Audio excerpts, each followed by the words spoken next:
For this printing project, we're going to be taking the drawing of the chameleon that we transferred to our styrofoam printing plate and creating multiple prints of this image. Earlier, you took the drawing that you did, you transferred that image to the styrofoam printing plate, you've added some designs, you've created some low spots because all of the lines and the shapes will be what show up as the black in our image. And we're going to be using colored ink to print all of the other untouched surfaces of our print. Here you can see we have our inking trays, which are these two clear pieces of plastic. We have these rollers, they are called Brayers, and we have two separate colors of ink. In any tray, any inking tray that we have, we're only going to have one color of ink. We're going to try to add two colors of ink to our chameleon when we print it, and we'll be doing each one of those colors separately. So let's begin. This brayer, this roller, is what we're going to be using to help us spread out that pile of ink into a thin surface onto the roller of the brayer, and then transfer that ink onto the surface of the printing plate.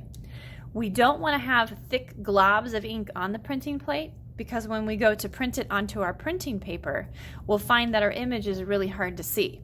So the brayer is designed to roll the ink out in a thin layer, and layer by layer we add the ink to our actual plate in a very little amount each time. When you go to start rolling your ink, you want a nice thin layer. Don't take the brayer and smash it down in the giant pile of ink and try to move it around. That'll cause way too much ink to get on the roller and it won't roll properly. And when you try to roll it on your print, it will fill in all of the lines and the shapes that you created, and when you go to print that plate, it's not going to show up at all how you were hoping it might. So we're going to add ink to the brayer, thinning it out little bit by little bit, okay?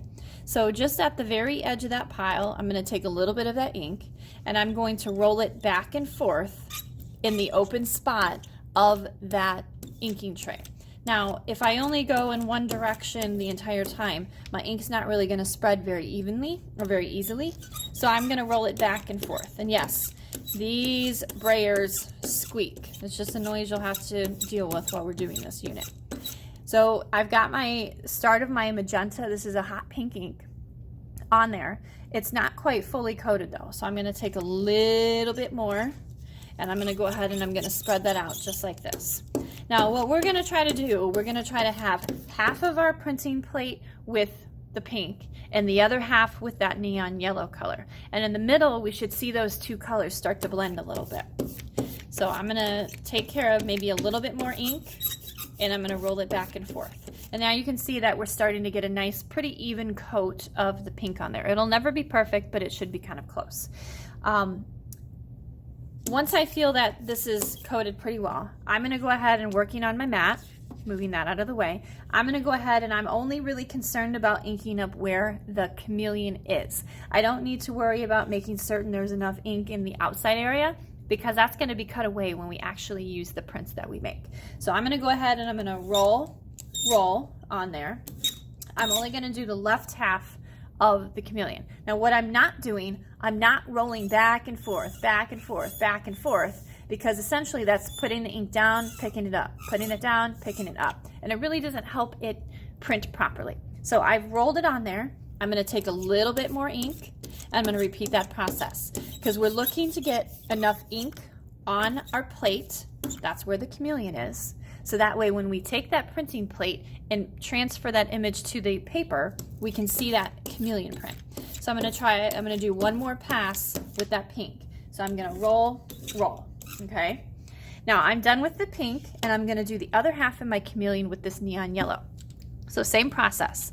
I'm going to do a new roller. You don't want to take a roller of a different color and put it with that ink because it makes it wrecks that particular color. It might look cool when it blends, but that's not what we're looking for on those individual inking trays. So as you can see, I've got a big pile of ink left and I didn't need that much. So in this open area, I'm rolling it and now I'm going to take it to my other half of my chameleon printing plate and I'm going to do this half first, roll. It still needs a little bit more ink, so repeat the process. Printmaking is about repetition. Okay, this type of relief printmaking is about repetition. We can repeat the process so we end up getting very similar results. And I'm going to roll. Okay, now I'm going to do one more pass because I have a little bit of my chameleon's tail that I need to get, and I want to try to blend those colors just a little tiny bit. Okay, so one more time, ink, and then roll. And pink and yellow together, it's almost like a red and a yellow. It's going to make kind of like a little orangey color on there. Now we're going to have a little bit of color transfer onto the roller, but it's not so much that we have to worry about it. If I had taken this yellow roller and rolled all over the pink, then we'd have a little bit of a problem, okay? So now I'm going to transfer this image, this inked image, to my paper that I'd like to print on. So I'm going to take my paper, I'm going to put it down right on top of my printing plate. They should be pretty close in size. And then what I'm going to do is apply pressure with my fingertips, and I'm going to press the paper onto the surface of the printing plate, which takes the ink from the white plate and transfers it up to the black paper we're printing with. So I'm going to use my hand that I'm not rubbing with. So I'm right-handed, so I use my right hand. If you're left-handed, you want to hold with your right and rub with your left probably. But do whatever is comfortable for you. So what I'm doing, this is called burnishing. The burnishing is an act that applies that pressure that transfers the ink from the printing plate onto the surface we're printing on, in this case, the paper. So you want to make certain that you're using firm pressure in circular motions. I don't recommend, you don't want to sit there and try to pound your hands on it or pound your fists on it. You don't want to take your fist and rub really hard and fast because it might, damage your skin. It might irritate your skin a little bit. So just use your fingertips, and you can see the hand that's not doing the rubbing is holding everything in place, okay? Now, I don't need to worry about all these outer edges. I'll hit it a little bit with the pressure, but I'm really focused more on where the chameleon is. And if you have those low spots, which you should have, you're going to be able to feel that through the paper. So I want to make certain that I have hit all of the areas, okay? Because once I peel up this paper, I'm not going to be able to put it back down and get it exactly where it needs to go. I'm going to try one more pass. Hopefully I've got enough pressure and I've hit everything that I need to do. And I'm going to go ahead and I'm going to pull my print. So I'm going to reveal the print. This is called pulling the print. So I'm going to hold onto the plate. I'm going to peel my paper up. And voila! There is my printed chameleon with that color shift from the yellow into a little bit of orange into the pink. So you can create multiple originals of your chameleon image. This is one original, and if I were to print it again, it would be the same image, but because it's a hand process, there will be a little bit of variances between each one that I print. And you'll be able to pick whichever color scheme you like. There'll be a couple different color schemes, and you can work on trying to blend those two colors on your actual print. So we're going to do 2 of these, and then you're going to pick the one that you like better, the one that you felt turned out better for our actual finished multimedia work.